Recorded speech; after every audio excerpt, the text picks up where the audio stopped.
Welcome guys, welcome to cost. तो सबसे पहले हम आपको बताते हैं टाइप्स ऑफ कॉस्ट और फिर आगे बढ़ते हैं। तो पहला है बेटा accounting cost versus economic cost. बच्चों, अकाउंटिंग कॉस्ट को एक्सप्लिसिट कॉस्ट भी कहा जाता है। एक्सप्लिसिट कॉस्ट वो होती है जो एक्चुअल में जब फर्म कुछ भी प्रोडक्शन करती है तो फैक्टर्स ऑफ प्रोडक्शन को जब वो खरीदती है या हायर करती है उस पर जो खर्चा होता है, दैट्स कॉल्ड अकाउंटिंग कॉस्ट। आइए पढ़ते हैं। Accounting cost include all cost incurred by the firm in acquiring various inputs from outside. Therefore accounting cost represents actual transfer of money recorded in the books of the firm. For example, purchase of raw material, payment of wages. Economic cost is the cost associated with foregone opportunities, that is the opportunity cost. Well, economic cost of production does not only include accounting cost, that is explicit cost, but also the implicit cost. आप याद करो, जब schooling करते थे आप, तो school में जब बेसिक आपको कॉस्ट पढ़ाया जाता था तो आपको कहा जाता था cost is the sum of explicit and implicit cost. तो मेरे बच्चों, इन इकोनॉमिक्स हम सिर्फ ये नहीं देखते कि आपकी अभी की कॉस्ट क्या लग रही है, हम उसकी अपॉर्चुनिटी कॉस्ट भी कंसीडर करते हैं। फॉर एग्जाम्पल, एक बिजनेस में 10 लाख रुपए 10 लाख रुपीज़ इन्वेस्टेड है, उसमें से 8 लाख रुपीज़ आपने बाहर से बोरो किए हैं एट 10% रेट ऑफ इंटरेस्ट। तो फिर आप एक बात बताइए, आपका टोटल 10 लाख है, 8 लाख आपने बोरो किया हुआ है, 10% इंटरेस्ट कितना हुआ? 80,000। वो 80,000 एक्सप्लिसिट कॉस्ट है। लेकिन वो जो आपने 2 लाख, टोटल 10 लाख लगाए थे बिजनेस पे, 8 लाख बाहर से बोरो करें, 2 लाख तो आपके अपने हैं। यस, अगर यही 2 लाख आपको बाहर से बोरो करने पड़ते तो आपको इस पर भी 10% के हिसाब से 20,000 इंटरेस्ट देना पड़ता। Yes, so that is implicit cost. तो अगर अकाउंटिंग कॉस्ट की बात करता तो मैं यहां पर लेता 80,000, लेकिन अगर मैं इकोनॉमिक कॉस्ट की बात करूंगा तो मैं लूंगा explicit plus implicit, that is 80 plus 20, 1 lakh rupees. तो आगे पढ़ते हैं। So implicit cost arises when certain inputs are owned by the employer himself and employed in the production process. For example, interest on capital contributed by the owner himself. So मेरे बच्चों, economic cost में explicit implicit दोनों ही consider किए जाएंगे। जब हम accounts की बात करते हैं तो खाली एक्सप्लिसिट कॉस्ट। नेक्स्ट है जी labour cost. Well, labour cost are current expenses including wages and fringe benefits. It's like wages in kind. Expenditure on labour is calculated as wage rate, that is W. Capital cost. Well, the cost of capital is the depreciation on the capital assets such as plant and machinery as considered by an accountant. So, but for an economist, the cost of one machine hour is the rental rate that this plant and machinery could have earned had it been allowed to be used by a third party. So, this rental rate of one machine hour is denoted by V. अब मेरे बच्चों, आप ना ये VR कुछ भी लिख सकते हैं, ये R ही यूजुअली लिखा जाता है। V कब लिखा जाता है मैं भी बताता हूँ आपको। Cost of entrepreneurial services. देखो, अकाउंट्स में तो एंटरप्रेन्योरल सर्विसेज की कोई कॉस्ट मानी ही नहीं जाती, पर इकोनॉमिक्स में मानी जाती है। So from the economics point of view, the cost of entrepreneurial services is an implicit cost and are determined by the likely earnings that the entrepreneur could have earned had he been employed elsewhere. सो अगर आप example में चलते हैं, आप एक manager हो या आप अपना बिजनेस खुद मैनेज कर रहे हो, तो आपने प्रॉफिट बनाया सपोज 5 लाख रुपए का। अगर आप उतनी ही मेहनत किसी के यहाँ पर एज सैलरीड मैनेजर करते तो शायद 2 लाख की सैलरी मिलती। तो फिर हम यहाँ पर आपका प्रॉफिट 5 लाख ना बोल के इकोनॉमिक्स में 3 लाख बोलेंगे, वो 2 लाख की कॉस्ट भी कंसिडर होगी implicit cost. So for an accountant दो there are no cost of entrepreneurial services. अब कुछ एग्जाम्पशंस है, उसकी बात कर लेते हैं। मैं पहले बता दूं, ये जो मैं बेसिक आपको थ्योरी बता रहा हूँ, it is there in your readings, इसलिए करा रहा हूँ, पेपर के लिए it's not that serious. Simplifying assumptions. There are only 2 inputs used in the production process, labor and capital. All units of labor are homogeneous, that is equal in the efficiency. Same is the case of capital. Entrepreneurial costs are included in capital cost. तो इसीलिए अगर आप entrepreneurial cost को include कर रहे हो तो capital cost को V बोल देते हैं, और अगर आप entrepreneurial cost को include नहीं कर रहे तो खाली R। तो वो आपके ऊपर है। So the factor market for labor and capital is perfectly competitive. The firm can hire any factor of production, that is labor or capital, at the market determined wage and rental rates, that is W and V or W and R, depending whether you are taking entrepreneurial cost in capital cost or not. So total cost हो गया WL plus VK। W हो गया wage rate पर R, labour पर R जो जितना भी लगाया आपने, V रेंटल कॉस्ट पर आर, और K कितने घंटे आपने कैपिटल यूज़ किया। Relationship between profit maximization and cost minimization. Well, given that the firm is employing two inputs, labor and capital, and the remuneration rates of the two factors are W and V, the total cost for the firm during a period are therefore given by, जो अभी बताया, WL plus V के. कभी कभी small l लगा दूंगा, कभी capital L, कभी स्मॉल के, कभी कैपिटल के, उसके लिए माफ़ी दीजिएगा. The production function of the firm, अब ये पिछला चैप्टर प्रोडक्शन में सीखा था, Q is a function of KL. Now economic profit are then the difference between total revenue and total cost. तो ध्यान से सीखिएगा, no rocket science here. Profit is TR minus TC, yes sir. Total revenue is price into quantity, yes sir.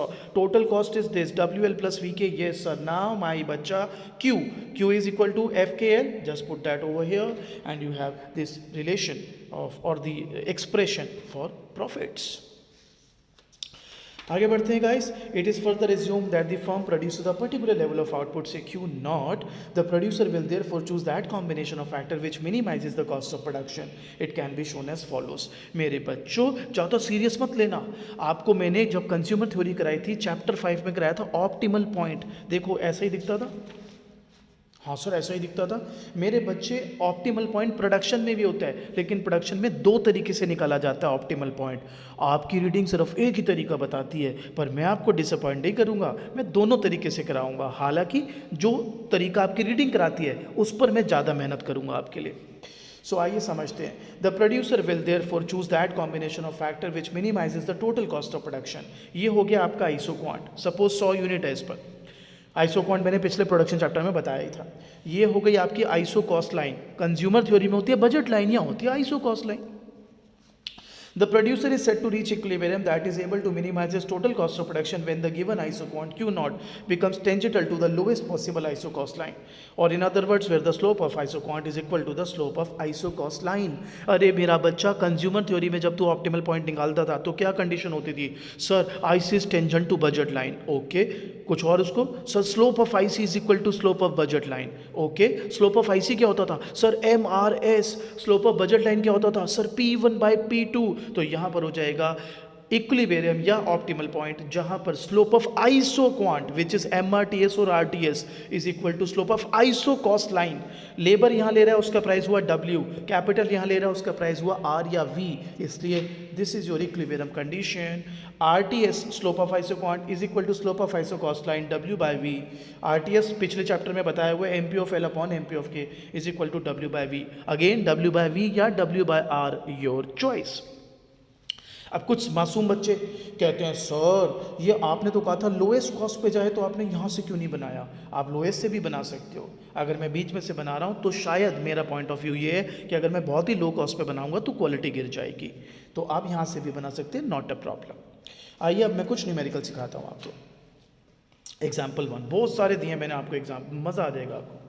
Suppose हमें production function दिया है FL के is L raise to the power 0.75 K 0.25, और हमें output fix दिया हुआ है 100, wages है 150 और R 50.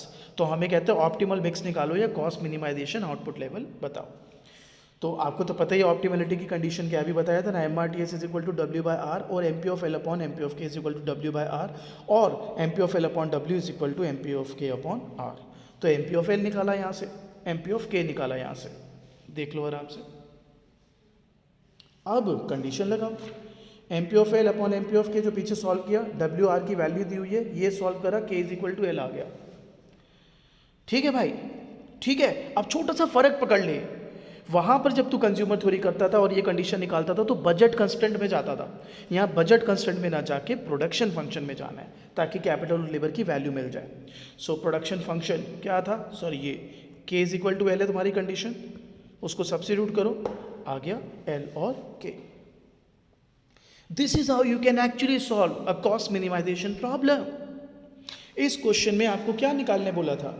Output mix, optimal mix और कॉस्ट मिनिमाइजेशन आउटपुट लेवल. आओ और प्रैक्टिस करवाता हूँ. एग्जाम्पल 2, आउटपुट दिया हुआ है K raise to the power 1/3, L 1/3, R 60 दिया है, W 45 दिया है. अब कहते हैं what is the cost minimising capital to labour ratio, यानी सिर्फ वो इक्विलिब्रियम क्वांटिटी, इक्विलिब्रियम कंडीशन. तो अगेन वही क्या है, MRTS of L K is equal to W by R. MRTS क्या होता है? MP of L upon MP of K is equal to W by R. MP of L निकाला यहाँ से, MP of K निकाला. आई होप तेरे को पता ही है, एम पी ऑफ एल है जब इसको पूरे को एल से डिफ्रेंशिएट करेगा, एम पी ऑफ के जब इस पूरे को के से डिफ्रेंशिएट करेगा। सॉल्व किया, ये वैल्यूज लगाई यहाँ पर, और जो कंडीशन सॉल्व करके आ रही है वही है cost minimising capital to labour ratio. अगर तेरे को इसमें वो कहता कि भाई वो ये वाला ये क्वांटिटी निकाल के बताओ, ये डायग्राम वाली, कि ऑप्टिमल पे कितना लेबर कितना कैपिटल चाहिए, तो उसके लिए आपको ऐसा एक गिवन आउटपुट गिवन होना चाहिए था, ठीक है, या आप सिंपली आउटपुट फंक्शन में डाल के उसको सॉल्व कर लेते, ठीक है। ये आउटपुट फंक्शन में डाल के you could have solved it. आगे बढ़ते हैं मेरे बच्चों।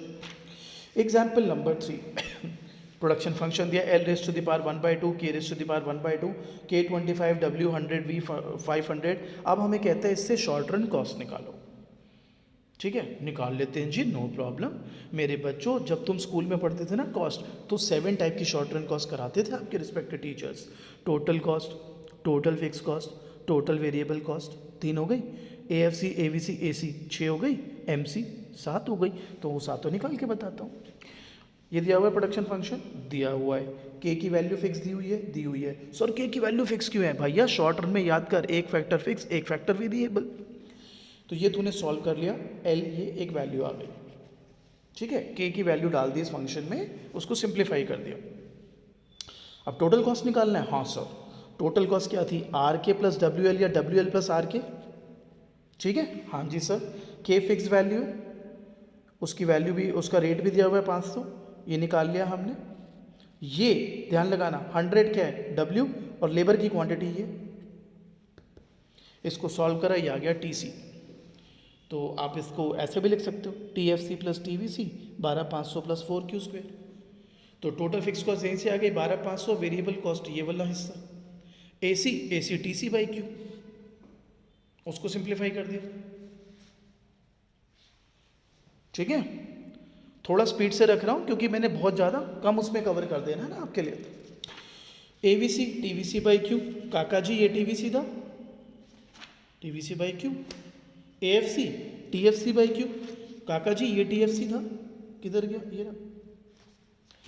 MC वेल आपको पता ही है, डिफरेंशिएट कर दो आप, it's like change in TC due to change in output.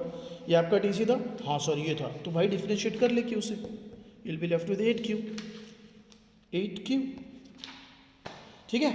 So far we've been seen that we have seen rather that cost minimization or optimal mix can be calculated as this condition। अब मैं एक बात और यहाँ पे रखना चाहता हूँ, जब मैंने कंज्यूमर थ्योरी कराया था, ऑप्टिमल पॉइंट कराया था, तो मैंने हैंड रिटन नोट्स भी शेयर किए थे आपके साथ बैच में, ग्रुप में। तो मैंने उसमें क्या बताया था आपको कि आप normal condition MRS is equal to P1/P2 से भी सॉल्व कर सकते हो और लेग्रैंज से भी सॉल्व कर सकते हो, सेम विथ प्रोडक्शन। अब यहाँ पर भी जो कॉस्ट मिनिमाइजेशन या so called producer optimal point है, वो ऐसे कंडीशन से भी सॉल्व कर सकते हो और लेग्रैंज से भी सॉल्व कर सकते हो। तो मैं पहले उसका एक फॉर्मल वो ट्रीटमेंट दे देता हूँ, फिर एग्जाम्पल दे देता हूँ। Lagrange, mathematically we seek to minimize cost given fixed level of output। तो Lagrangian सेटअप करूंगा, फर्स्ट ऑर्डर कंडीशन, इस पूरे को L से डिफरेंशिएट, पूरे को K से डिफरेंशिएट, पूरे को दिस लैम्डा या Lagrange मल्टीप्लायर से डिफरेंशिएट, फिर इसको इससे डिवाइड करूंगा, वो जो आएगा ना इसमें डाल दूंगा। ये कुछ नहीं होता, ये वो कंस्टेंट ही होता है आपका, और सेम वही कंडीशन वापस आ जाएगी। तो सर मैं पेपर में कौन सा करूं? जो तेरी मर्जी। तो सर पहले ही कर लेते ना, आप लेग्रेंज क्यों करा रहे हो जबरदस्ती? भाई अगर पेपर में क्वेश्चन में मेंशन कर दिया उसने स्पेसिफिकली कि लेग्रेंज से ही सॉल्व करो, तब तू क्या कहेगा? नहीं मैं पहले वाले तरीके से करूंगा, नहीं ना। और दूसरा, दो ये अप्रोच आ रही है ना, एक्स्ट्रा ही आ रहा है ना समझ में, तो करो ना भाई। और ये मैथमेटिक्स में कितनी बारी कर चुके हो तुम। अब मैं एग्जाम्पल देता हूँ इसका, ये लो example 4। A firm wants to minimize the cost of producing 40 units of output, W है 18, V है 2, और अगेन प्रोडक्शन फंक्शन दिया है। तो कॉस्ट तो हो गई 18L plus 2K। Lagrangian setup कर रहा हूँ, मेरे को इसको मिनिमाइज करना है गिवन दिस, ठीक है। पूरे को L से डिफरेंशिएट किया, पूरे को K से डिफरेंशिएट किया, पूरे को लैम्डा यानी लेग्रेंज मल्टीप्लायर से डिफरेंशिएट किया। अब खाली A और B पे फोकस है मेरा, A और B पर। तो देखो ये समझना मैंने क्या किया, इसको बाहर ले आया, इसके सामने रखा, इसको बाहर ले आया, इधर देखना यहाँ से, ठीक है, इसको सॉल्व किया, आराम से देख लो। मैंने पहले इसको सिंप्लीफाई कर दिया क्योंकि ये नेगेटिव है ना एक्सपोनेंट्स में, तो पहले इसको सॉल्व कर दिया मैंने, किसकी टर्म्स में? लैम्डा, लेग्रेंज मल्टीप्लायर की टर्म्स में। अब ये भी लेग्रेंज लैम्डा है, ये भी लैम्डा है, दोनों यानी लैम्डा की वैल्यू है। अब इनको बराबर रख के सॉल्व कर देंगे। ठीक है, ठीक है बच्चा। अब ये मैंने दोनों यहाँ से निकाला है, ये देखो 36 4 वाला, इसको सॉल्व किया, ये मेरे पास कंडीशन आ गई। और ये कंडीशन वही, ये बेसिकली जो कंडीशन आ रही है ना मेरे बच्चों, ये कुछ भी नहीं है, ये वही है, ये वाली कंडीशन, ये वाली M P of L upon M P of K is equal to, जिसको सॉल्व करके आप लेते थे और उसके बाद आप उसको प्रोडक्शन फंक्शन में डालते थे। अब आप प्रोडक्शन फंक्शन में डाल लो, यहाँ पे ये प्रोडक्शन फंक्शन ही तो है, ये जो कांस्टेंट है। Put that over here and you will be getting your answer. Are we clear? पक्का? चलिए गाइस, बहुत हुआ कॉप डगलस। अभी तक आपने नोटिस कर लिया होगा सारे कॉप डगलस के ही बना रखे थे। अब जरूर थोड़ा ना कॉप डगलस आए, कोई बात नहीं भाई, कोई भी आए, हमें तो मजा करना है। Example 5, let output be given by the following production function Q is equal to min 5k 10L। और ये min उसी तरीके से सॉल्व करेंगे जो मैंने कंज्यूमर थ्योरी में कराया था आपको। सो प्राइस ऑफ कैपिटल 1 दिया हुआ है, लेबर 3 दिया हुआ है। If only 10 units of capital R employed, find the short run total cost. तो अब मैं क्या करता हूँ, जैसे मैंने तुम्हें कंज्यूमर थ्योरी में सिखाया था, मेन फंक्शन में इसको बाहर ले आते हैं, वही मैंने किया। 5k is equal to 10L, के की क्वांटिटी दी हुई है 10, पुट किया, एल की वैल्यू आ गई, पटक दे। फिर अब टोटल कॉस्ट क्या था, WL प्लस RK। W कितना दिया हुआ है 3, L 5, K की प्राइस 1, K की यूनिट्स 10, टोटल कॉस्ट। ठीक है जी, आगे बढ़ते हैं। एग्जाम्पल नंबर 6, ये वैसे ये जो भी हमने कॉस्ट भी डिराइव पहले किए थे ना प्रोडक्शन फंक्शन से, बट इसमें क्या है सीधे ही कॉस्ट दिया हुआ है तो और भी आसान होगा सॉल्व करना। A firm's total cost function is this, TC 4000 plus 5Q plus 10Q square, find AFC ABC AC and MC। जी हजूर, आप इस फंक्शन को देखिए, ऑब्वियसली ये फिक्स कॉस्ट है 4000, यहीं से AFC आ जाएगा। ये पूरा TVC है, इसको Q से डिवाइड करूंगा तो ABC आ जाएगा। AC निकालना है, इस पूरे को TC को Q से डिवाइड कर दूंगा। MC निकालना है, इस पूरे TC को डिफरेंशिएट करूंगा Q से, बिकॉज MC क्या है, change in TC due to change in Q। ठीक है गाइस। अब सेकेंड पार्ट कहता है determining the quantity that minimises AC। तो सबसे पहले AC को पकड़ो जो सॉल्व किया था आपने, यही था 4000 upon Q plus 5 plus 10Q। अब इसको मिनिमाइज कर दो 0 बराबर रख के। सो ATC को डिफरेंशिएट करो विद रिस्पेक्ट टू Q और आपके पास एक क्वांटिटी आ जाएगी। ठीक है, इस तरह के कुछ और भी पूछा है क्या सवाल में? Determine the quantity that minimises AC, वो तो आ गई है। अगर आपको इसको प्रूव करना हो तो सेकंड ऑर्डर कंडीशन लगा के आप देख सकते हो, फिर वो गिर जाएगी वैल्यू, बढ़ जाएगी रात, मिनिमम होगा ना फिर बढ़ना शुरू हो जाएगा। नेक्स्ट है show that AC is minimum where MC is equal to AC। बिल्कुल, आप बताओ अभी मिनिमम AC की वैल्यू कितनी निकली थी सर 20। आपने अपने बेसिक माइक्रो इकोनॉमिक्स में भी पढ़ रखा है, ये रिलेशन होता है नॉर्मली AC MC। तो MC AC यहाँ पर बराबर होते हैं। सो आप देख रहे हो जहाँ पे AC मिनिमम है, तो हम प्रूव कर देते हैं कि वाकई में ट्रू है ये। MC जो आपने पहले सॉल्व किया था ये रहा 5 प्लस 20Q। ठीक है, AC ये आपने यहाँ से सॉल्व किया हुआ था दिस वन। ठीक है, दो ये AC और ये MC लिखा हुआ है यहाँ पर, नॉट अ प्रॉब्लम सर, बराबर ही तो रखना। फिर सॉल्व किया और Q की value 20। So yes we are proving it that MC is equal to AC when AC is minimum. चले नेक्स्ट एग्जाम्पल। ये मैंने ना 3 अलग अलग एग्जाम्पल लिए हैं ताकि थोड़ा और प्रैक्टिस बढ़िया हो जाए आपकी। वेज दिया है 5, R दिया है 10, आउटपुट दिया है 20। तो सबसे पहले हमें ये वाला प्रोडक्शन फंक्शन दिया लीनियर, वही सब्स्टिट्यूट वाला। तो इसमें करने का क्या तरीका समझो। MP ऑफ L निकाला वो आ गया 2, MP ऑफ K निकाला वो आ गया 5। अब जब मैं कंडीशन लगाऊंगा ऑप्टिमैलिटी की, MP of L upon W, MP of K upon R, तो this is less than this, यानी लेबर 0 है, ये ज़्यादा रिटर्न दे रहा है ना, तो इसी पे लगाओगे तुम अपना दम। तो फिर अब output 20, function 5k plus 2l, L is 0, सिर्फ k लगाओगे, k निकालो लगाओगे और कितना लगाओगे वो भी दिख रहा है। अब जब मैं कंज्यूमर थ्योरी तुम्हें कराता था, मैं तुम्हें ये नहीं कहता था कि पूरी इनकम देख लो, गुड 1 पे लगा के, गुड 2 पे लगा के, और फिर यूटिलिटी फंक्शन में डाल देना, जो ज़्यादा यूटिलिटी दे रहा हो उसको यूज़ कर लेना। कुछ कुछ ये भी तो वही है। आप यहाँ पे प्रोडक्टिविटी रिटर्न देख रहे हो। आप एक बताओ, MP ऑफ L निकाल लिया, M P of L upon W. बच्चों कहते हैं ये क्यों कर रहे हो यार, एक बार बताओ, पहली बात तो जब मैंने स्टार्ट ही किया था, ऐसा नहीं कि मैं अभी ले आया आपके लिए, मैं दिखा देता हूँ, मैंने कहा था ना ये कंडीशन ऐसे भी लिखी जा सकती है। हाँ सर कहा था। अब मुझे तू बता भगवान के बंदे, अगर M P of L upon W is greater than M P of K upon R, तो तुझे इससे ज़्यादा रिटर्न मिलेगा ना, तो उसी पे जाएगा फिर तू, क्योंकि दोनों सब्स्टिट्यूटेबल है, ये तो लीनियर है, सब्स्टिट्यूट फंक्शन है। इस केस में how ever M P of के ज़्यादा दिख रहा है और rather M P of K upon are ज़्यादा दिख रहा है, तो अपन तो कैपिटल के लिए जाएंगे। अगर तू ये देखना चाहता भाई कितना कैपिटल लगाएंगे, वो भी बता रहा हूँ। अब आ गया मिन फंक्शन, मिन वही है यार लेंटिफ, उसमें वही है 5k इक्वल टू 2a बाहर ले आया 20 रादर 2l रादर, और फिर अब इसको सॉल्व कैसे किया, जो हम पहले भी सॉल्व कर चुके, तो यहाँ पे हमने इसको शो कर दिया, तो आराम से देख ले 5k equal to 20, 2l equal to 20, k4l10, आराम से सॉल्व कर सकता है यार। 5k आउटपुट कितना है 20, 2l आउटपुट कितना है 20, k4l10। अगले कॉप डगलस, ये भाई तू खुद ही देख ले, मैं जरा 2 मिनट आराम करूँ यार, अभी तो कराया तेरे को, ये देख देख आराम से देख के, टेक योर टाइम।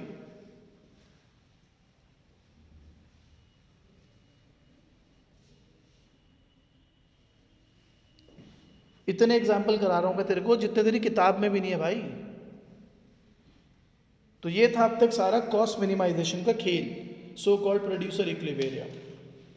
चल एक और लेग्रैंज से, बहुत मन करता है ना सर एक हो तो गया, अरे इसमें कुछ और भी सिखा दूंगा काका, लेग्रैंज भी सिखा दूंगा, कुछ और भी सिखा दूंगा। आइए पढ़ते हैं, ये वर्कबुक का क्वेश्चन है। क्यू दिया हुआ है 50√L के, ठीक है, और एज्यूम कर रहा हूँ हमारे को टोटल कॉस्ट दिया है 5L + 20 के, यानी R20 दिया और W5 दिया, और हमें ये भी दिया हुआ है कि हमें आउटपुट बनाना है 1000। ST मतलब सब्जेक्ट टू।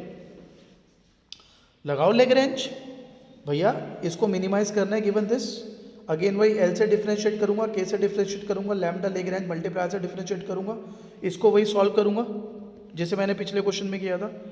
ये वैल्यू आ गई, इसको इधर दोबारा डाला, ठीक है, K और L की वैल्यूज आ गई, आराम से देख लो 2 minute. Lagrange setup is a way to go basically, काफ़ी आसान है। क्या सर हम इसको उससे कर सकते हैं, MP of L upon W is equal to MP of K upon R। अगर अभी भी तेरे दिमाग में ये क्वेश्चन आ रहा है ना, तो तू बहुत ही भोला है। अबे भाई दोनों सेम ही चीज़ें हैं, एंड रिजल्ट ये जो आ रहा है वही है, उसको तू प्रोडक्शन फंक्शन में तो डालता है, ये प्रोडक्शन फंक्शन ही तो है यार ये वाला, और है क्या, ठीक है भाई इतना। तो guys you must be wondering, तो सर ये तो हमने पहले ही कर लिया, अब आपने क्यों कराया। तो बेटा इसमें वैसे तो आता नहीं है, बट आ जाए तो हो सकता है ऐसे क्वेश्चन में आपको बोल दे कि लैम्डा की वैल्यू भी निकाल लो, नॉट अ प्रॉब्लम। तो अगर आपको लैम्डा की वैल्यू निकालनी है प्यारे बच्चों, ये जो एक्सप्रेशन है आप देख लें, आप यहाँ से भी कर सकते हो, इससे भी कर सकते हो, मैं ऊपर वाले से कर रहा हूँ लेबर से। इसको मैंने सॉल्व किया, आप देख सकते हैं L और K की वैल्यूज़ डाल दी बेसिकली, L और K जो आपने सॉल्व किए थे मेरे बेटे 40 एंड 10, आप इससे भी कर सकते हो माइंडेड, मैं दोबारा कह रहा हूँ। एंड देन लैम्डा का वैल्यू आ गया 0.4। बच्चा कहता है यूज़, सब लिखा है मेरे भाई, it means when the constant changes by 1 unit, suppose we need to produce 1001 units instead of 1000, minded 1000 का आउटपुट कॉन्स्टेंट था तुम्हारा, तो तुम्हारा total cost will increase by 40 paisa 0.4। आगे बढ़ते हैं जी। अब ऑल्टरनेटिव व्यू, यार देखो आपकी बुक सिर्फ कॉस्ट मिनिमाइजेशन कराती है, मैं बात कर रहा हूँ निकलसन एंड स्नाइडर की, लेकिन एक और व्यू भी होता है, क्यों ना एक क्वेश्चन कर लिया जाए उस पर भी। So alternative view on producer equilibrium और ऑप्टिमल मैक्स, इसको हम कहते हैं maximisation of output given cost constraint. पिछला क्या था, minimisation of cost given output constraint. तो ये आपको आइसो कॉस्ट लाइन दी है, ये आइसो क्वांट्स बने हुए, इनको मर्ज करा तो जो हाईएस्ट पॉसिबल आइसो क्वांट है वो आप इसमें चाहते हो। यहाँ पे कॉस्ट फिक्स होती है, आउटपुट मैक्सिमाइज करना होता है। जो आपकी बुक वाली अप्रोच है उसमें आउटपुट फिक्स होते हैं, कॉस्ट मिनिमाइज करना होता है, लेकिन ऑप्टिमल कंडीशन दोनों की सेम है। देख सकते हैं आप भाई, यहाँ पे भी तो स्लोप टेंजेंसी है ना, तो यहाँ पे भी तो slope of isoquant shall be equal to slope of isocost line. तो इसको भी मैं लेग्रैंज से सेटअप करके दे देता हूँ एक एग्जाम्पल। बजट 1200 है, आप देख सकते हो ये कॉस्ट, ये फिक्स्ड है, W का रेट दिया, R का रेट दिया, फंक्शन दिया आउटपुट फंक्शन। तो अब आपको ये टोटल कॉस्ट दिया हुआ है, अब तुम्हें क्या करना है, अब आउटपुट मैक्सिमाइज करना है गिवन कॉस्ट। तो अगेन लेग्रैंज सेटअप किया, एल से डिफरेंशिएट, के से डिफरेंशिएट, 1 और 2 को सॉल्व करा लैम्डा वैल्यू के लिए और उसको इसमें पुट करेंगे। ये हमने सॉल्व करा और उसको ये आ गया हमारे पास, इसको अब कॉस्ट कांस्टेंट में डालेंगे। It's like more like consumer theory.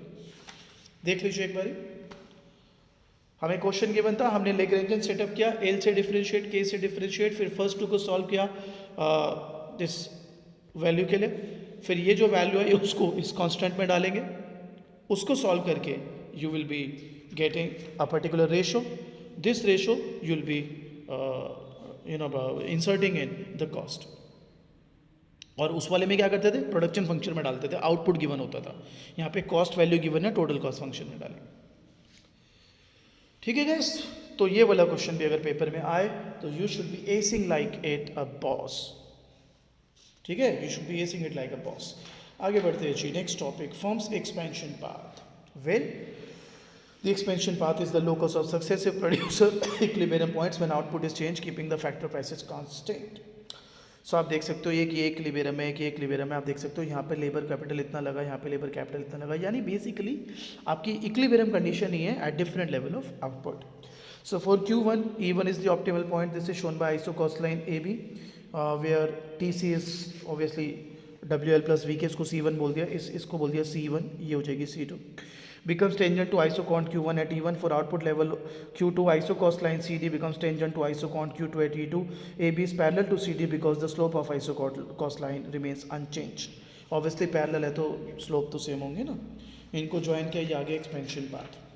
So if the production function is homogeneous showing CRS, the expansion path will be straight line through the origin। अब आप से कुछ लोग बोलेंगे प्रोडक्शन फंक्शन होमोजीनियस वो क्या होता है, उसके लिए बेटे प्रोडक्शन की वीडियो देखो जाके। If the production function is non homogeneous तो वो स्ट्रेट लाइन ना होके it could be something like this. So इसका मैथमेटिकल एनालिसिस भी अभी आपको देता हूँ और इसकी न्यूमेरिकल की प्रैक्टिस भी आपको मैं बिल्कुल कराता हूँ इसके आपको।